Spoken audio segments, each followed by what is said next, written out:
Hey, everybody, welcome to WP Roundtable episode 169. My name is Kyle Maurer. I'm coming to you from Jackson, Michigan, and I'm joined today by Brian Bourn. How you doing, Brian? Doing great. Glad to have you on the show today. Pretty excited about our conversation. Yeah, me too. Thanks for having me.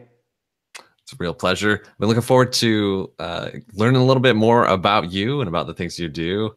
And I've seen a lot of your work. Like, it's top-notch work. Your reputation precedes you big time. We've only met like in person a couple of times, but I've followed your work for quite a while, and it's exciting to get to talk about that. Well, I always appreciate the kind words, and I'll let you say it as much as you're willing. It feels good. Sometimes you work this job in a silo, and especially when doing client work, and you don't necessarily have positive or negative interaction with anyone, of your peers. So it's always nice to hear feedback one way or another. Oh, tell me about it. That's a topic that like I'm a little bit passionate about and always curious to discuss, and maybe we will later. Just the feedback loop and how crazy it can be sometimes. Like the volume of content you can put out, the amount of work you can do, compared to the amount of feedback we actually get. Like, I can put out a podcast with thousands of listeners and get every 6 months like one rating and one review, or you can work days and days on a blog post and get maybe some little drive-by comment on the post. There's so much we can do. Sure. Yeah, absolutely. You can make a big client project and everyone in a corporation can see it and talk about it, and you might get one little change request, and that's all you get. We always kind of say at the end, as long as the check clears, get over it. Right. Yeah. I mean, maybe it's not a big problem. Maybe it's just a question of like us and our self-esteem and pride. But at times, like in the interest of growing, there's a legitimate desire for like figuring out better ways to solicit feedback for our creative works, I think. Well, in the employer-employee relationship guide in management, it's a standard kind of practice and training of giving feedback and positive affirmation, negative in a constructive way to your employees. That's a regular part of learning how to become a manager, but it doesn't necessarily play in when you're hiring outside contractors. So freelance designers and developers, where you're hiring, or a guy hiring to paint your house. It's just that there's not quite the same traditionally learned feedback cycle when you're dealing with freelancers. And even the same can be said about people like me who hire subcontractors as well. Not the greatest at it, but I always try to make sure that for the people that do work for us on occasion, to provide that positive reinforcement too, of like, hey, I really appreciate the work that you've been doing. And you have to consciously do it, which I think is different as someone in a contract role, even though it shouldn't be, versus the employee-employer relationship, which is something that's more ingrained in a company culture.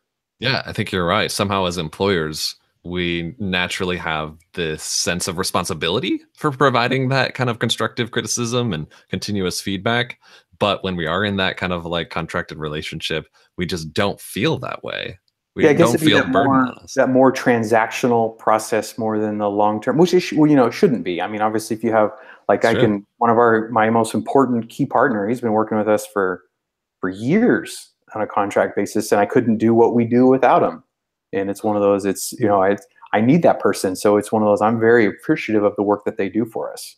Well, the same is true, I'm sure, for the clients who hire you. Oh, absolutely. Yeah. Similar direction. Yeah. They don't feel that burden, that responsibility of like providing you with any feedback whatsoever. They want to move on with getting the project done and get back to work. Yep. Yeah. Interesting. All right. Well, we're going to talk more about this sort of thing. Before we dive into your background, Brian, let's touch on our quick picks of the week real fast, just sharing anything that we have found semi-recently that we think is worthy of sharing. And I've been on vacation a little bit and haven't been following all the news. There is some interesting news lately. Did you see some of the big acquisition today? Oh yeah, the big GitHub Microsoft thing. Crazy. Yeah, I don't have a strong opinion on it. It's one of those, I think all companies deserve a shot of not living in the past. Like, I think the work that GoDaddy's done over the last several years has been great. I support them as a company, and Exactly. People that hang on to something from a decade ago need to get on with life. I feel the same way about this. Microsoft has become a huge proponent of open source, has done great things in the open source community.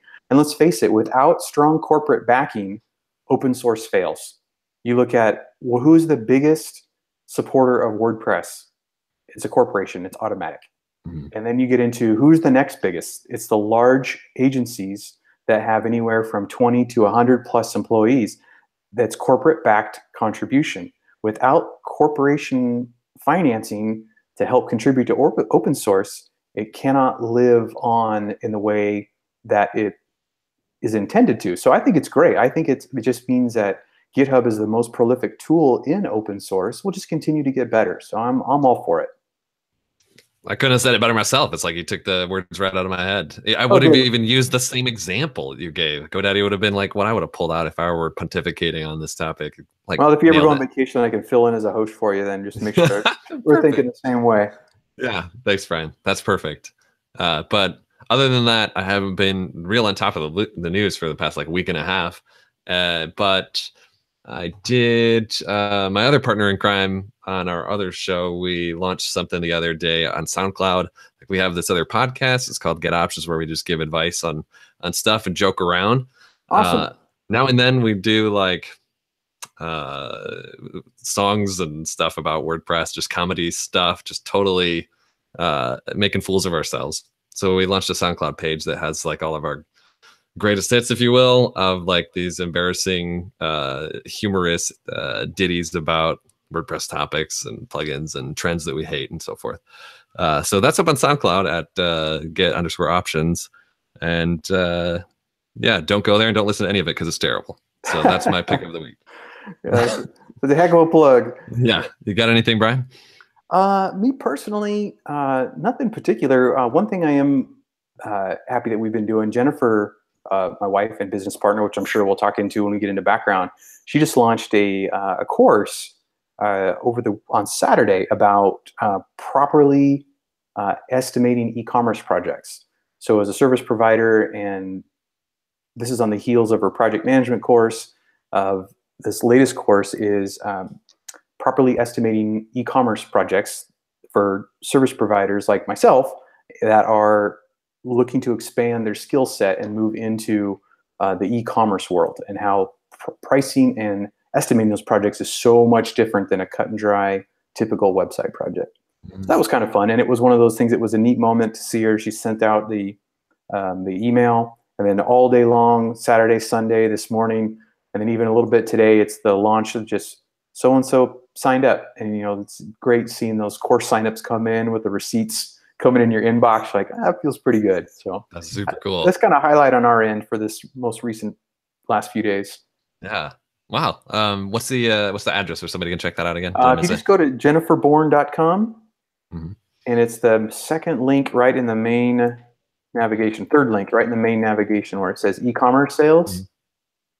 Yeah, jenniferbourn.com/e-commerce sales. Right on. And there's a whole little page that describes everything right there. Wow, that's great. Yeah. Well, Jennifer was a guest on the show before, back in episode 123 in November of 2016. Whoa, that was a while ago. It was a little bit a while. Yeah. It doesn't seem like it. I remember that, but it's just, you know, things like it was part of getting older, I guess. You think, oh, yeah, that was just last year. And my wife always tells me, no, that was like 5 years ago. I'm like, oh, shit, I'm turning into my dad. Jeez. All right. Well, we shared some things. We both pitched some self-promotional or semi-self-promotional items, and that's cool. That's totally awesome. Now let's talk a little bit about your background, Brian. Yeah. Understand the story about how you got where you are, and the place I like to start is where, and we can just like focus on this for a minute. When you first started to get ambitions about what to do with your life at maybe a young age, your responsibility is coming very quickly. You're going to have to do something with your life and use the talents that you think you have. What's this vision that you crafted and the path that you started on to build a career for yourself?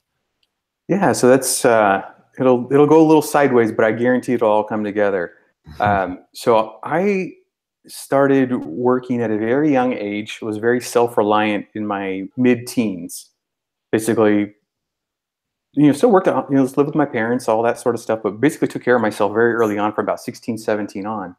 Went to a few years of college, and I got offered a job as a recruit firefighter at 20 years old. Wow. I took the job. That's what I was going to college for. That's what was my original plan. Got a degree in fire science and dropped out, obviously, when I got the career job offer after getting an associate's degree. Went through the recruit academy, which is the civilian form of firefighter boot camp for 4.5 months, where you're there full time, marching, doing all that sort of thing, all the crazy drills. Wow. Uh, Graduated, became a probationary firefighter then for yet another year. But that was it. That was my full time career. I was 21 years old, just out of the fire academy, riding the back of the fire engine for a living. Um, Fast forward through a long career of that, almost about I did it for 15 years.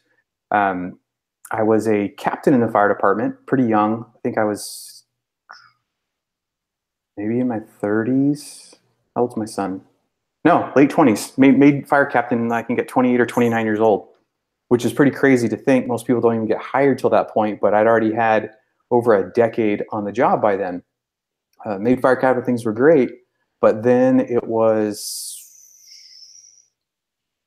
the dates get a little fuzzy. I don't remember, but I was diagnosed with gallbladder cancer. Oh, So I wow. wound up in the emergency room. Long story short, it ended up being what they thought was a gallstone.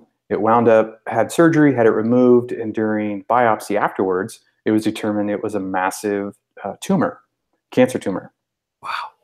Thankfully, the cancerous cells did not escape the gallbladder, because once it does and gets into the liver or the lymph node system, you're pretty much done for, because there is no known cause nor cure for gallbladder cancer. It doesn't work with chemo or the meds or anything. The only chance you have of survival is surgery, but surgery, by the time symptoms present themselves, it's because it's in your liver.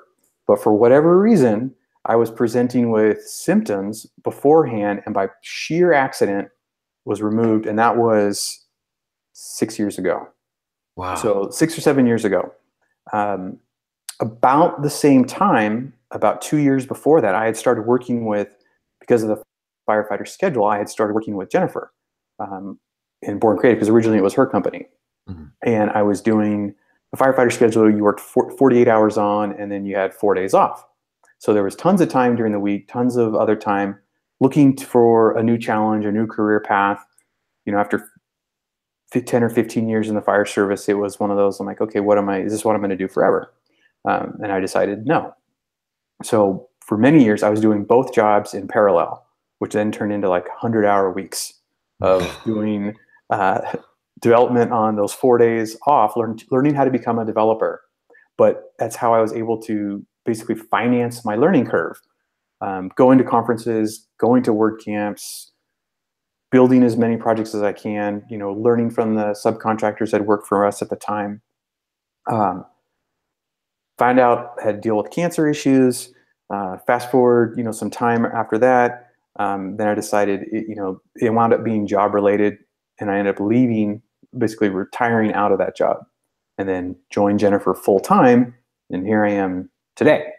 Wow. Health wise, I'm in the best health of my life. Talk about get a scare to get yourself healthy is, try going through that at, early 30s with 2 young kids. It'll change your perspective on life permanently. So Wow. Yeah, I wound can't up, even imagine. yeah, it was crazy. So, the whole thing, I talk about it pretty nonchalantly now, but just because there's enough time has passed and I've told the story enough times that I'm always happy to share it, because, hopefully it can help someone else if they're dealing with anything remotely similar. Wow.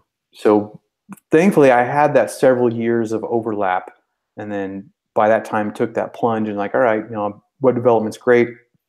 Joined Jennifer full time and have not looked back since. Yeah.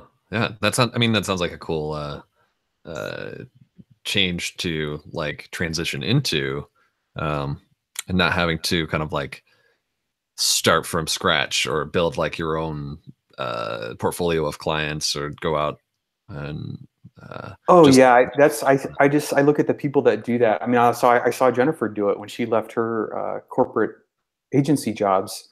and went out on her own, how hard she had to put in the hours and the time and to make those connections and build the business up. And I joined it as a team member Mhm. and didn't build it from the ground up like she did. And I admire the people that have done that because I know how much work it is.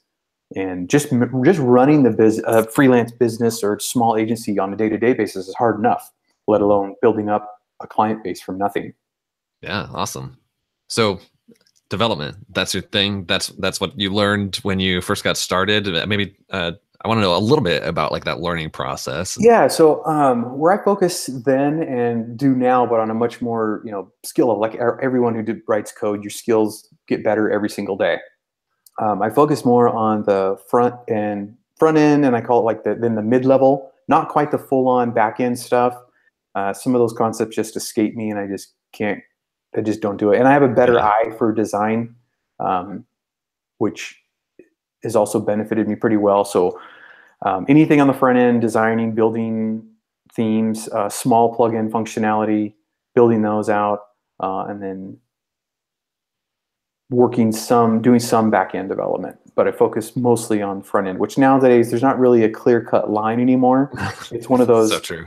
Sometimes It's a you're weird doing, time, man. yeah, it's one of those where you're mixed in where a traditional front end developer would never do those tasks, but in one of today, now it's like, well, no, you're writing template based stuff. You're doing, some advanced PHP for these custom queries. You're doing things that are just outside of just, I call it WordPress PHP. Maybe you're doing some plain PHP type items or messing around with some SQL statements because WordPress doesn't give you everything you need all the time.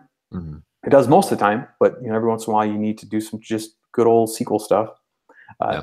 so some of that I know how to do and do it, on a rare occasion. I prefer not to, but because I like the other part of it. The architecture, the design, the UX side of web development. Yeah. So you were able to get basically on the fast track to learning this stuff by having like real projects available at your fingertips. Yeah, and that was the huge benefit of being able to join an existing company rather than trying to start my own, was that there was already a steady flow of projects that were from Jennifer, and I was able to work with her developer that worked for her at the time, and piggyback off of them really, and Mhm. then up leveled my skills over the years, and eventually took over that role for myself. Wow. Yeah. That sounds like a pretty fun transition. Yeah, Something it cool was to one of jump those into. very beneficial to have it to work out that way. It didn't seem like that at the time, but now looking back, it's like, yeah, I was pretty fortunate to be able to have to not do it alone. And I Yeah. think that's the biggest thing I see in a lot of small teams, developers like mine, is that working alone and in isolation can be pretty tough sometimes. Back when you started to think about taking your career in a different direction, were there other ideas that you had bounced around, maybe contemplated for years, or interests and passions Yeah. that you had? So as a handy person, I have a deep background in construction too. I love building stuff. I think that's why building stuff with the web and all that has been a good fit for me. I thought about starting a construction company, Ooh. like a general contractor doing remodels and that sort of thing. But my kids were small, coming out of a cancer scare.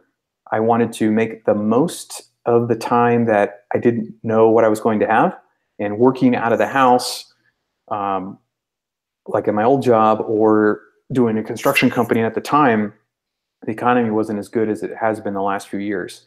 So at the time, getting into a construction job that was out of the house, maybe required some business travel, um, wasn't an option I wanted to entertain. So being able to work with Jennifer every day, be home with the kids, and not have that gone working out of the house like I used to, was like, it was a no brainer when they were little. Yeah. Wow. That sounds fun. I've now at this point heard a lot of different kind of getting started stories, and all of us end up in this career more or less in a roundabout way. But um, I'm curious about your experience in some of like the early projects. How if you had like trial by fire moments, is this super challenging because you were getting to start with like legitimate projects. Yeah, very I would. early on. None of them were, crazy advanced or anything like that. They were really what by today's standards, a basic WordPress brochure theme. Sure. But it Yeah. was all custom design and builds. So it wasn't. We've used some pre-built themes for some projects, but over the years, 90% of our work in WordPress has been custom design and builds, Yeah. especially when it comes to themes. So being able to or being forced to hack my way through some of this stuff through troubleshooting and helping out was a great way to learn, like straight CSS, learn straight plain jQuery that you need for doing something, or WordPress based PHP in the templating engine, because you weren't starting with a pre-built theme. We always use starter themes or something along those lines, but there was always the functionality. Is one thing about Jennifer and her talents. Even to this day, she never ceases to challenge me when I get a design file and say, you have to build this. And I found that sometimes it was a trap if I ever tried to constrain the designs of her within what I already knew, because it would make it easy that way. And we got into some heated discussions over that. And then we finally reached a point where I told her, just do what you're going to design. I will figure it out. Wow. And sometimes it's been super easy. Like, oh yeah, no problem. I already know how to do it just looking at it. Other ones, it would take some serious head scratching, some prototyping of some code to really think if can I get this to work, and not just to make it work, but to make it work in a way that the client will then understand at handoff, and that they can actually use that particular feature or design element or whatever it is that she created. Is it straightforward to them at handoff as well? And some of those were always obvious on how to do it. And other ones were like, oh shit, I have no idea. Well, Yeah. out. The point of that is, by not constraining her ideas, it forced me on project after project of I had no idea how to do this certain particular thing. Well, by the end of it, I already always learned something new, which then just builds your own internal library of tools and ideas and methods. Wow. Yeah, I feel like I've been through that sort of thing in like the early days of our agency. We had so many problems with we only know how to do so much. So like whatever the client needs, we gotta like try and fit it into this limited scope of our abilities. And when the day finally came where we had some truly talented developers on staff, capable of far more than I ever was able to figure out doing development while trying to run the business, everything totally changed. And when when we were able to say like, just like dream up anything, and it could still happen. The game changed entirely, and we could like become truly consultants for our clients. That was one of the things that was so amazing, is when I got to interact with clients, I got to like really help them and like dream up like the best scenario that would make the biggest impact for them without looking at it through the lens of like what our limited abilities are. That was awesome.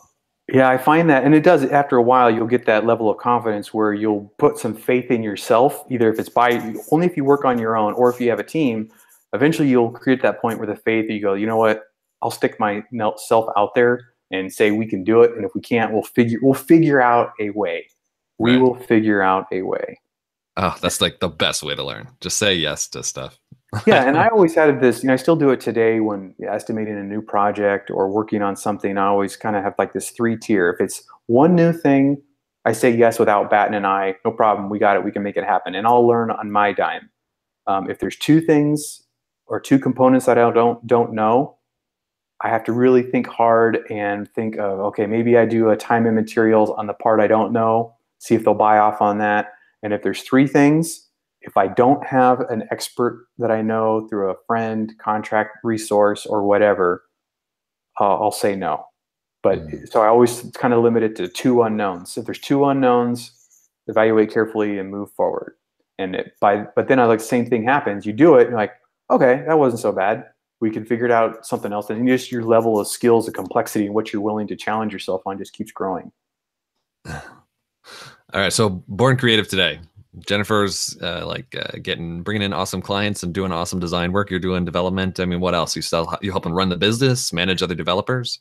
Yeah, so I actually run the business. I have for a long time. So part of when I joined full time was Jen turned the keys over to me. She's always been the figurehead, kind of the public face of the company and all of that, but managing day-to-day operations and short and long-term sort of things has been my responsibility. Um, and we both split the workload equally and do what we need to do. And then anyone that contract basis, usually always works with me directly. Well, And client projects, we do ongoing support, maintenance, retainer work, whatever that's cool. the clients need. With as far as I've always seen, an emphasis on like just beautiful designs. Yeah, it's one of those. It's thankfully Jennifer has she's been a designer for God over 20 years, and so she just has a particular eye that. And then working with her directly, it took a long time for me to see a lot of the things in the browser when building them out, but it's being able to translate what she creates into code, and sometimes even the rare occurrence, improve it, has made me a better developer as well. Can you think of one of your favorite that wasn't a favorite at the time, kind of like client horror stories from the past? Something was not even close to funny back then, but now you look back and kind of chuckle about it. Oh God, it's one of those. I tend to block those out, and it's one of those. And I'm not gonna lie. I mean, anyone you've been in this business long enough, you're gonna have a bad client experience. It's just the odds are going to happen. Yeah. No matter what, I've been through it enough that if you haven't been fired by a client yet, you're going to. If you haven't had a contract go south, you're going to. If you haven't been stiffed on getting paid, and you're going to. It's just a matter. It's just going to happen. And I've learned that at the end of the day, it is just business. It's not directly obviously affects my livelihood, but it's not my identity. So it's okay to get mad. It's okay to, be upset, to vent, whatever. But at the end of the day, how you react has to be in the best interest of the business. Just on Friday, we parted ways with a long-term client that had been with us for 3.5 years, and it was not fun. I mean, it was one of those. It's an amicable thing, I understand why they're moving on, and I get it, but it's one of those things. It doesn't feel good, but I choose to always look at the positive side of it, and it's like, all right, what could I have done to make this better? What can I do next time?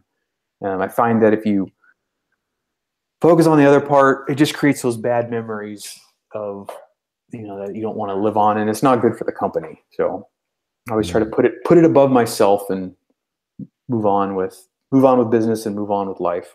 Right. But as far as any particular stories, I don't really have anything that stands out. Like, I try to block those bad moments out. That's probably smart. Yeah, that's good advice for everybody. As a developer, when you look back, do you think that can you think of any of your biggest kind of like breakthrough moments? Like, oh, this changes things. I just understand something big now. When I was getting started, like the moments where I like understood the theme templating, oh wow, everything's open now. Or when I realized like making a plugin is actually not as hard as I thought it would be, and everything is now available to me. Or using version control, when I finally understood that and Gitified every project I had.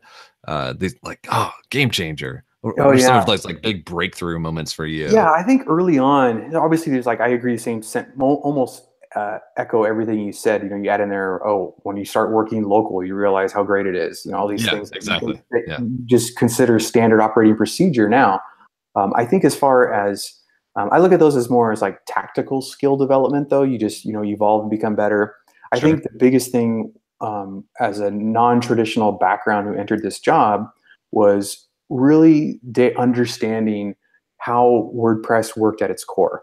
The understanding the relationship between the database sitting over here on a server, the WordPress static files sitting on your server over here, theme files and plugins sitting over there, and how all that interaction happens, and how all of that stuff was creating viewable web pages in fractions of a second. and what was really going on in the WordPress engine in relationships to plugins, when they're loading, how they're loading, what they're doing, and then how it's pulling data out of this database and this other resource and creating these web pages on the fly. I think understanding truly how that works and then diving deeper, like you said, into the WordPress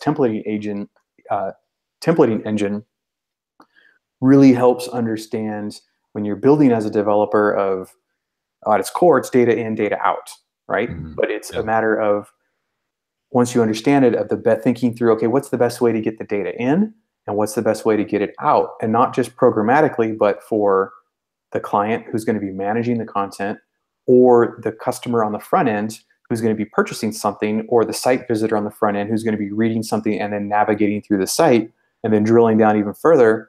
How are we going to do this for search engines so they can drill through it and then make that content discoverable that way as well?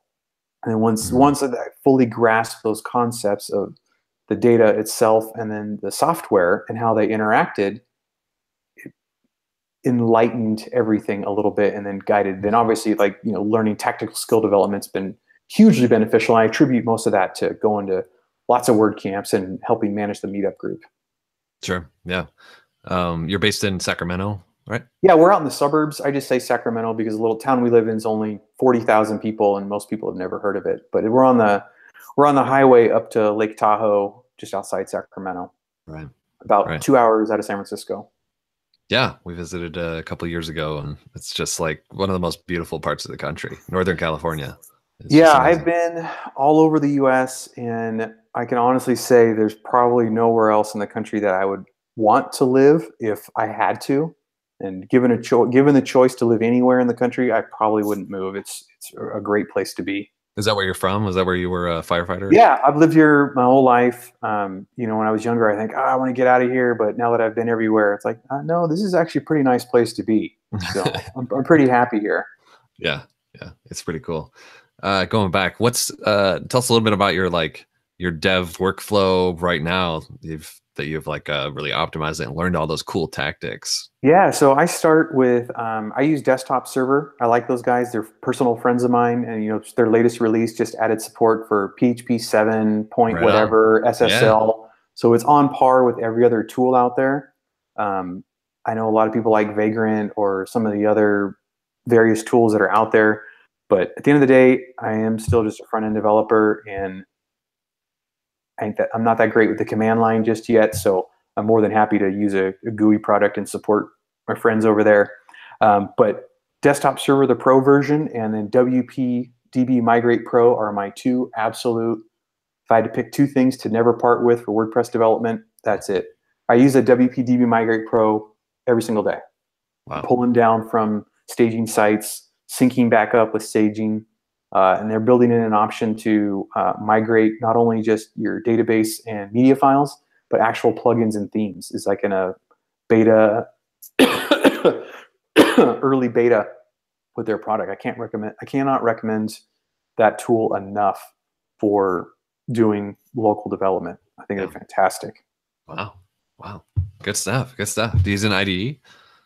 No, just a regular old text editor. It's one of those. I use Atom, Mhm. and then I still have an old version of TextMate on my computer that accidentally opens up every once in a while, depending on the file I'm editing. So I haven't changed my Mac preferences on the certain file types. Yeah. Um, it's one of those things that it's on my to-do list is PHP Storm to learn how that all works, and especially when it comes to troubleshooting and stepping through some of the code problems. I really love the way that it works. It's one of those the person that works with us, he handles all that debugging stuff for me. So it's one of those like, you know what? I don't have to learn it. I've got someone smarter than me that knows how it works much better than I do. So I'm going to leave that to them. Cool. Yeah. Yeah. Right on. All right. So the client profile right now, like where are some of these customers coming from, for starters, and like what are they typically looking like at this time? Yeah. So for us, the clients that we found that we work best with, one, because we're a smaller size, we call them the not quite enterprise clients. The ones that are too small for a company like TenUp, um, And I say that because Jake's a friend of mine. He actually lives like 3 miles away from me. And we hang out every once in a while. But I look at the companies of that size. There's those are a very distinct client profile. Then you have ones that are the entrepreneurial, more DIY that may need a couple hours because they can't quite get something configured or set up. Those are not our clients either. So the ones that we work with best are the ones in the middle. Those not quite enterprise, the teams that they may have 100 employees, but they have just 2 or 3 people in their marketing department, and they don't have in-house developers, they don't have in-house designers, and they rely on contract personnel. So those are the ones that we like the best. Those are the ones we find we work with the best. And what's also very beneficial about those is when you're working with someone that works at another company, they don't always work there forever. So if you take care of them and make them look good to their boss, when they move on to their next career opportunity, people like to hire people they know. That's So what true. often happens is we'll get an email, a phone call of, hey, how you doing? Blah, blah, blah. I'm now working over here and we need design work or we need a developer. Yeah, sure, let's talk. So So true. that type of building, there's a professional, your network of uh, professional contacts, your peers, and then your existing clients, and then new clients in the pipeline. I find that our greatest source of long-term customers end up coming from happy previous clients. Yeah. Well, we do get the occasional random new client off of a Google search or something like that, but most of the time it's referrals from other current or past clients tend to be Yeah. the best. Sure.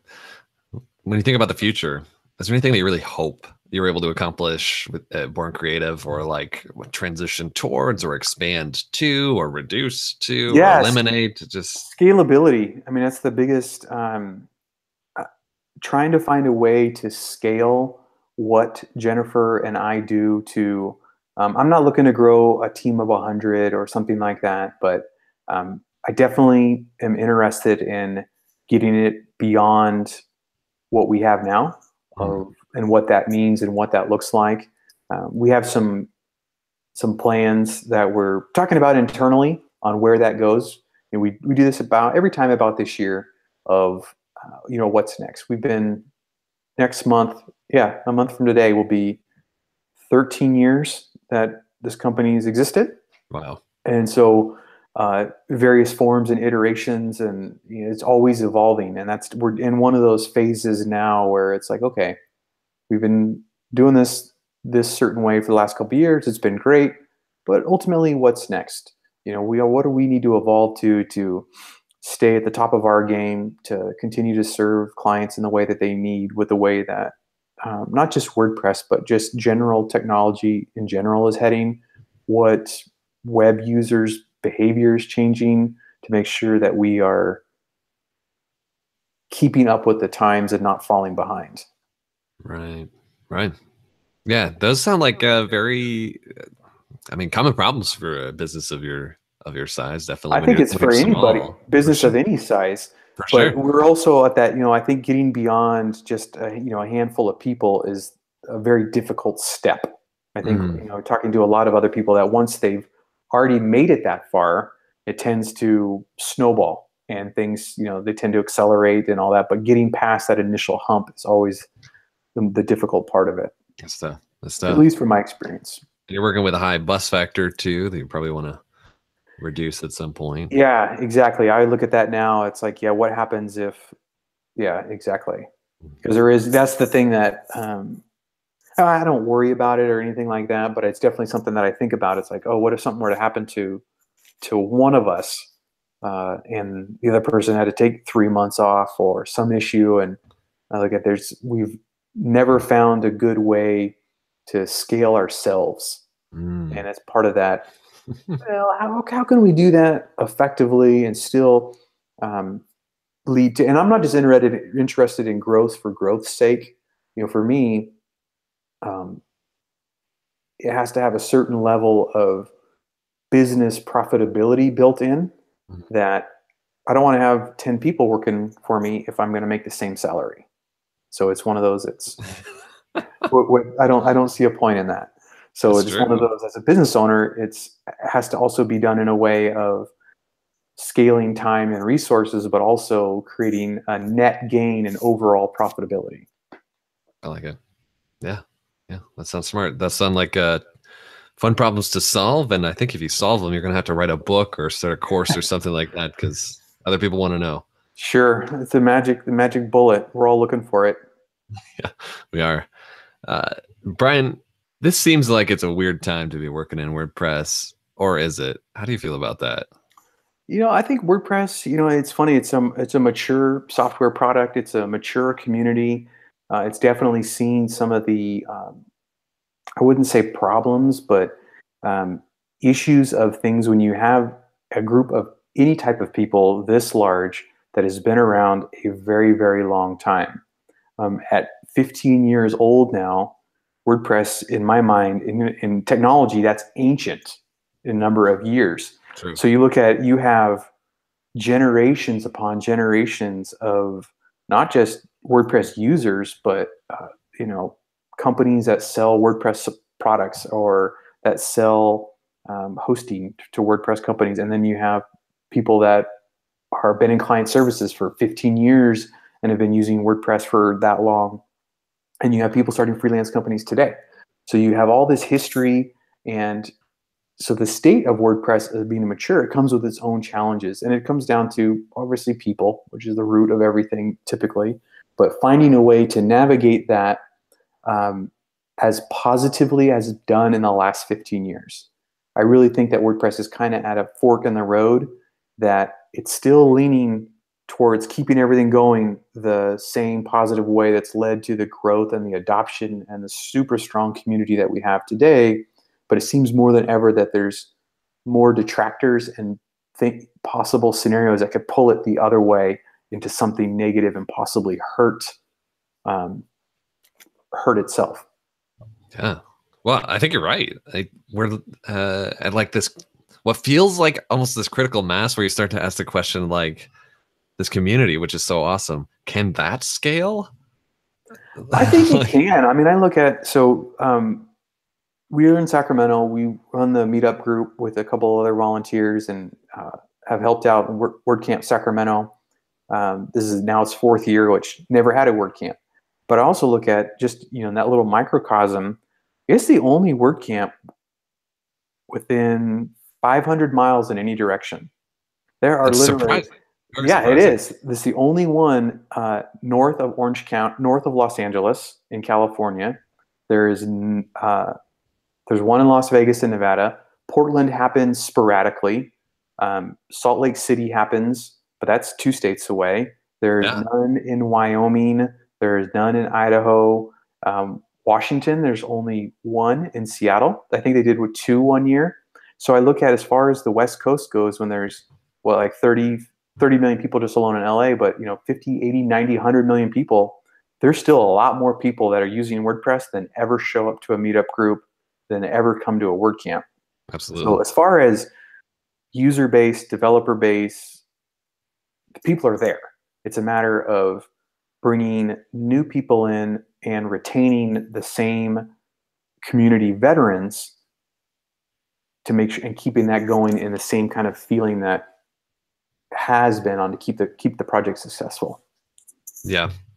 It's something that I marvel at, thinking about how successful WordPress has been thus far at staying true to its purpose and maintaining this culture Mm-hmm. that's just like very collaborative and like the embracing the open source and giving and helping others and that kind of thing. That culture is awesome and has like been pretty well maintained, but we're at this point where the community is just so big. So it's global. It's consisting of all kinds of different people and all kinds of now different corporate interests.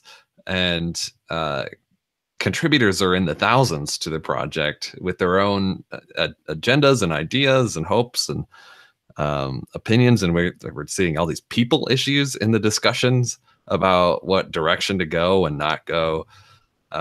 It's interesting to watch. And when I think about just like the challenge of like maintaining like and having control over your company culture, even with a small business, because like you have 5 people, you have 10 people, every hire like alters your culture, and it becomes a little bit harder to maintain what you're going for. And we're talking about millions. Can we continue to maintain this like indefinitely? If we get another 10 or 20% of the web, is it still going to be the same WordPress? I would say, in a short answer, no. I mean, WordPress today is not what it was 5 years ago. You look at what WordPress is used for, and how it's utilized today, and I say that because I think it's better than it ever was.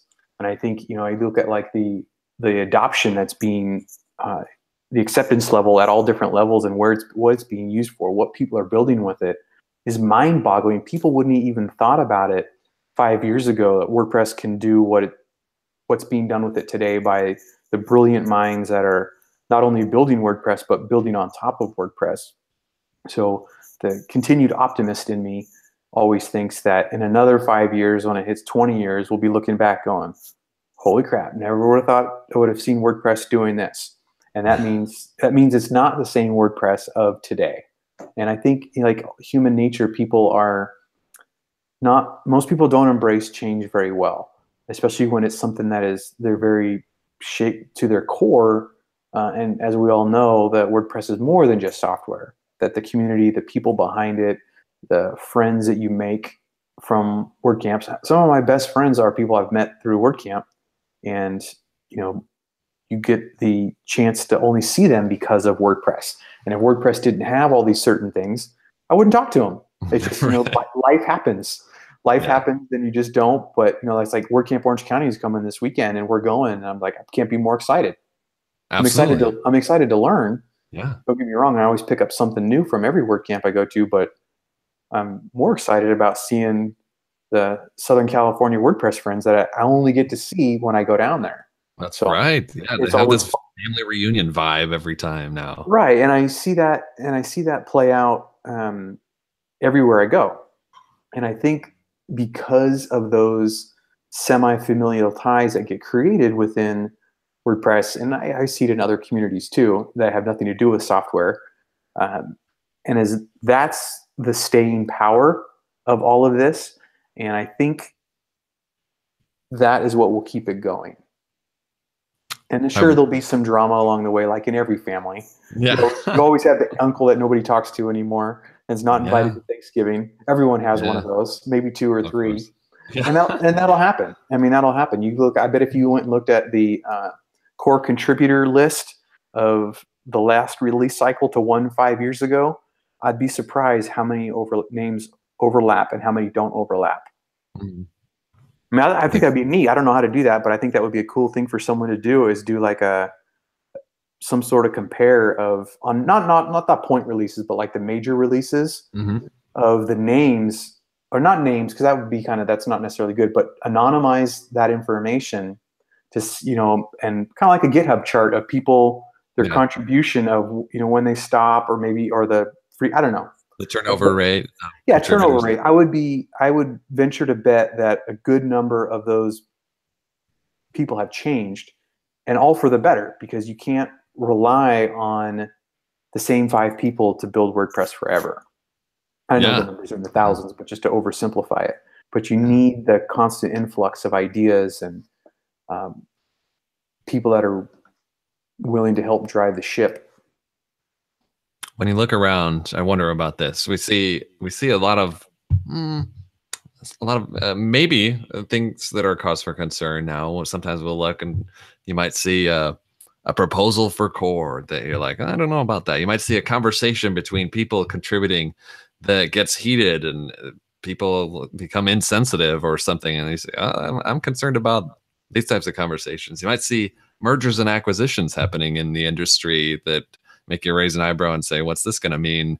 You might see, new companies entering the scene, like Google and Microsoft, playing around in open source with resources to do uh, like way more than everybody is doing now.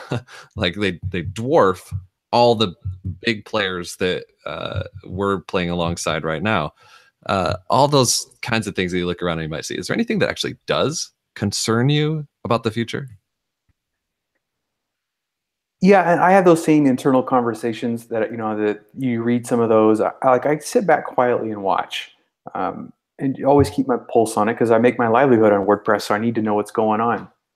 Um, Nothing in particular that jumps out at me, but I do see those, and I always keep my faith in the idea that I've seen this happen before.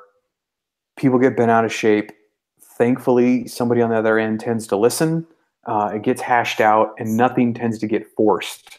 Um, so I'm hoping that with some of the recent scenarios that have popped up, that that same behavior is going to continue, and it will find a workable solution for everyone. What I do see sometimes that concerns me is some of the proposals, ideas, things that are out there. I always want to scratch my head and think, have you ever actually used WordPress for something other than writing a blog post? Or do you understand that there are people, businesses that have giant companies built on top of WordPress that could give a shit about post formats or something, some other thing that is so far out into writing, your latest donut shop review post on your blog that is, serious business issues that seem to be ignored sometimes. And I think the only way that WordPress can survive for another 15 years is those corporate backers of, e-commerce hosts, e-commerce solutions, hosting companies, the Googles, the Microsofts of the world, that for WordPress to keep going, it has to also not ignore the business citizens and the business use of it.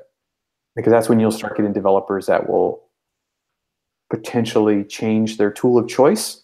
And let's face it, a lot of advocacy and client adoption of WordPress comes straight from the people who build with it and not necessarily the other way around. I like that example a lot. And I agree quite strongly with you that those of us who build sites on behalf of others often feel like an underappreciated, I don't know, a player in the equation. It just because of I think the very large influence that people like yourself have, the impact that losing a significant percentage of agencies using WordPress as their tool of choice will have a ripple effect.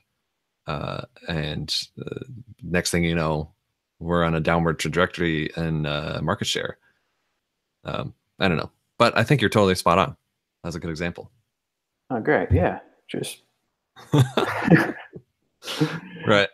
We're winding down our hour here. So, like, what are some of the a little more personal? What are the things you guys do when you're not working on the business? Yeah, so that's one of the great things about having a mature company is that the first many years we felt like the business was running us, and the last, which working all hours, 7 days a week. Don't get me wrong, we still have some of those long nights, and I put in some weekend hours every now and again as needed. But I feel like the last several years, I finally feel like we've been running the business. We've been driving the ship. We're in control, not the other way around, which is awesome. What that's done, and that combined with my kids getting older, has allowed much more free time, which has been awesome. So we do a lot of what we call adventures. We're huge outdoors, hiking, national park exploring, road trip. Um, that's kind of our thing. We end up hitting probably 4 or 5 serious 2,000-mile plus road trips a year. We're getting ready to head to Rocky Mountain National Park Wow. next month, and that's like 3 states away. Well, California to Colorado and back. We'll drive the whole way. Like we went to Grand Canyon and Petrified Forest over spring break, which is all the way out in the middle of Arizona, which is a long ways from Northern California. I think we clocked 2,500 miles on that trip or something like that. Wow. So we're big outdoor adventure seekers. We're on a personal mission to see all 59 national parks together. 59. Wow. How far, how Yeah. much, what's your progress so far? I think we're at 14. Okay. Good Yeah, I think start. we're at 14.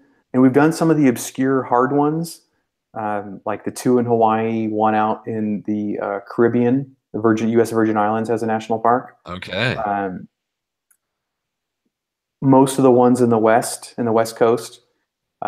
We just did the 2 in Arizona. Rocky Mountain National Park will be in about a month. Um, Thankfully, most of the national parks are in the West. Yeah. So most of them are drivable, but you get into, there's like 6 in Alaska, Oh, yeah. 1 that you can only get to by plane because there's no roads, there's no other way to get there. You have to charter one of those little small puddle jumper scary planes. 1 is in Guam. Um, Wow. so there are some really ones like it's a lifelong, you know, lifelong quest to Mhm. get to see all of them. Um, but we're trying to do it, the 4 of us together as a family. So we're figure by the end of this year, we'll probably be close to 20 by the end of 2018, if not by the middle of 2019. Wow. Wow. That's amazing. So in like a year and a half or two, you could be halfway there. That's amazing. Yeah, but it'll be like I said, all the easy, what we call the easy ones, will be done. It'll be the Yeah. ones where we have to decide. Oh, there's 1 in Maine. So Yeah. how are we going to get to Maine to go to the national park in Maine? Or there's 1 like in Arkansas. I don't know anybody in Arkansas, and I don't want to go to Arkansas, um, other than the national park. So Yeah. how do I make it to Arkansas? And Right. then what other? So we're now these long ones. We have we call a 2 park minimum, where you got to go at least 2 per trip, Hmm. uh, because we're going so far. Ideally 3 per trip, and a lot of them are clustered, so you can tend to do 2 or 3 on the same trip. Right. Wow. But other than that, big music fan. Uh, Trying to teach myself some guitar. Go to a lot of concerts, a lot of local shows. Cool. Wow. Okay. Well, that's some good stuff. Last couple questions for you before we wrap up. Let's see. What's on your calendar for the rest of this year besides those fun adventures? Where might anybody like bump into you? Orange County this weekend. Down in Orange County, they have a few tickets left. We'll be at WordCamp Orange County. That's right. We got some. Then summertime, we kind of hang low during the rest of the summer. We're uh, tend to dedicate that to family time. WordCamp Sacramento is September 14, 15 this year. I'm one of the organizers again. It's our 4th year, 500 people. It actually ends up being one of the biggest WordCamps in the country. At the convention center, it's a huge deal. It's a great time. We'll have an all-day Saturday, Sunday track. I'll be there for sure. And then after that, it'll be not sure if I'm going to make it to WordCamp US this year. We went last year, but with it right after Thanksgiving, it does make it a little tough, Yeah. because we tend to always travel for Thanksgiving. So we'll kind of wait and see. I thought it was great, but that's kind of on my tentative agenda. I haven't looked at the WordCamp schedule to see when LA or any of the other West Coast camps are. Right. Yeah. Well, they're happening. Cool. Do you have any good suggestions for guests that I should have on the show in the future? Ooh, yeah, I'm trying to think of someone that maybe you wouldn't necessarily have had on here before. Um, oh man, I'm trying to think. You're killing me here. Uh, Everybody gets some. Have you had Chris Ford on your show yet? No. I would recommend Chris Ford. She's in San Diego, works at Reactive Studios, Oh, and does has a very long, detailed, complex work history. Very entertaining. I would recommend she come on your show. okay. Cool. That's a great recommendation. Yeah. Thanks, Brian. All All right. right. Well, with that, we'll wrap up. This has been really fun. And Brian, thank you so much for coming on the show. Yeah. Hey, thanks for having me. That was great. I really appreciate it. I'm gonna let you continue your day. I'm going to go get some dinner myself. All right, man. Have a good night. You too. Thanks.